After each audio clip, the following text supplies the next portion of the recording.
Anthropic is expanding access to medical information by making its AI chatbot easier for patients and clinicians to use as it pushes deeper into the healthcare sector. Imagine a computer that can spot a sickness inside of you before you feel any pain.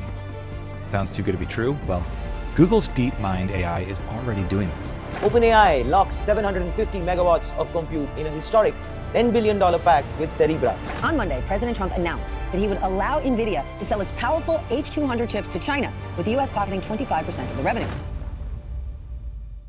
Hi, I'm Liam Lawson. I'm your host for the AI News and 5 by the AI Report. With our first story, Google just quietly pulled a bunch of its AI overview summaries from medical searches. And honestly, this one's a big deal. The Guardian dropped an investigation showing that Google's AI was giving out straight up dangerous health advice. Google removed some AI-generated health summaries after a Guardian investigation found its AI overviews provided false and misleading medical information that could put users at risk of harm. We're talking telling pancreatic cancer patients to avoid high-fat foods, which experts say could literally increase their risk of dying, and providing misleading liver test results that might make seriously ill people think they're fine. Here's why this matters for your business. Google is a $1 trillion company with virtually unlimited resources, and they still can't get AI to handle basic health information reliably. If they're struggling with accuracy in life or death scenarios, what does that tell you about deploying AI in your operations with serious guardrails? This isn't just a Google problem, it's a trust problem.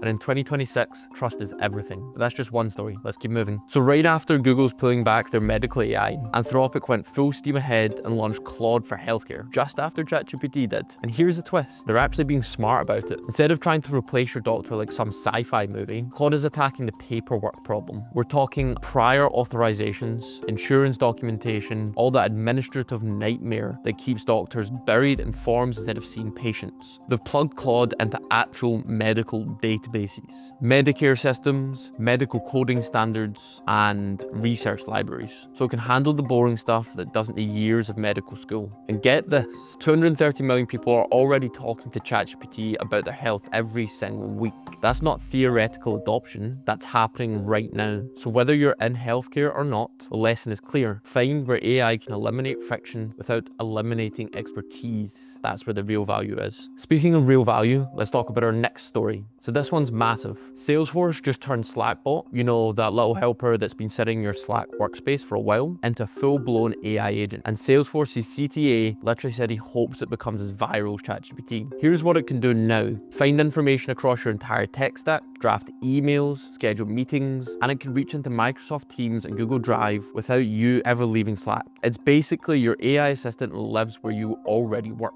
But here's the kicker. When Salesforce tested this internally with their own employees, it became their most adopted tool ever. Not mandated, adopted. That's the signal. We're past the should we use AI phase. We're in the which AI tools are employees actually going to use phase. And the winners are the ones that fit into existing workflows, not the ones that require you to learn something completely new.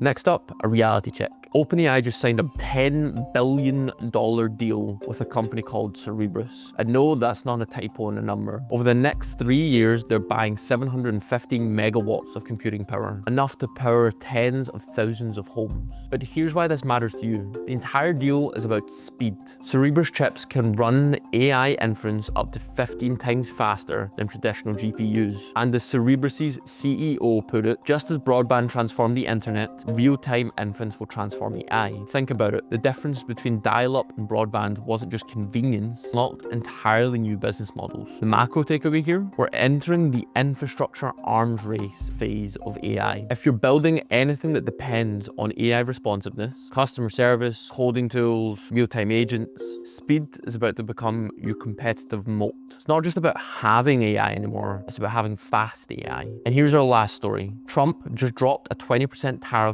on advanced AI chips. Specifically, NVIDIA's H200 and AMD's M1325X. But here's where it gets wild. He approved these chips for export to China on Tuesday, then hit them with tariffs on Wednesday. Here's what's actually happening. These chips are made in Taiwan, and now they have to route through the US for testing before going to China. When they touch American soil, boom, 25% tariff. Trump literally said we're talking about 25% of the chip sales as part of the deal. We're going to be making 25% on the sale of those chips, basically. It's not really about blocking China. It's it's about the US government taking a cut. The bigger picture, America only manufactures 10% of the chips it needs. So this is less about today and more about forcing chip production to move back home. If you're running a business that depends on global supply chains, this is your wake-up call to start stress testing what happens when trade becomes transactional. So that's AI News in 5. If you want to learn more, subscribe to our newsletter down below and listen to the podcast for top-tier interviews with operators, executives, founders, and CEOs. Thank you.